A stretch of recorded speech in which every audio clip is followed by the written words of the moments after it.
America की राजनीति में इस समय दो बड़े नामों की चर्चा जोरों पर है। डोनाल्ड ट्रंप और एलन मस्क।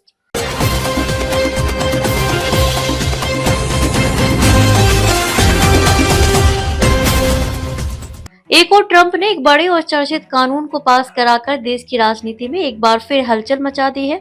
वहीं दूसरी ओर टेस्ला और स्पेसएक्स के मालिक एलन मस्क के बारे में ये अटकलें लगाई जा रही हैं कि वे जल्द ही अपनी नई राजनीतिक पार्टी की घोषणा कर सकते हैं।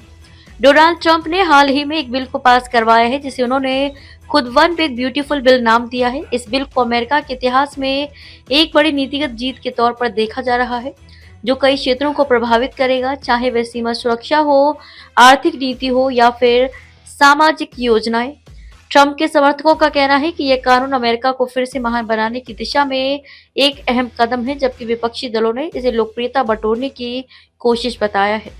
इस बिल में अमेरिका मैक्सिको सीमा पर सुरक्षा को और सख्त बनाने के लिए अतिरिक्त फंडिंग दी गई है। साथ ही इसमें टैक्स नीति और इंफ्रास्ट्रक्चर से जुड़ी कई पुरानी व्यवस्थाओं को संशोधित किया गया है। ट्रंप का दावा है कि इससे रोजगार में बढ़ोतरी होगी, अर्थव्यवस्था मजबूत होगी और अमेरिकी नागरिकों को राहत मिलेगी। लेकिन खबरों की सुर्खियों में ट्रंप के इस बिल के अलावा एक और शख्स छाया हुआ है, एलन मस्क। हाल ही में एक इंटरव्यू में मस्क ने संकेत दिए कि वे राजनीति में सक्रिय भूमिका निभा सकते हैं।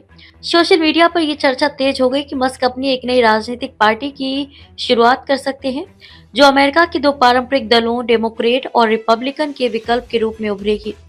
ये संभावना और भी मजबूत इसलिए हो गई है क्योंकि मस्क ने पिछले कुछ महीनों में कई राजनीतिक और सामाजिक मुद्दों पर खुलकर अपनी राय दी है। वे अक्सर रिपब्लिकन पार्टी की नीतियों के करीब नजर आते हैं, लेकिन उन्होंने यह भी कहा है कि वे किसी एक पार्टी के नहीं हैं।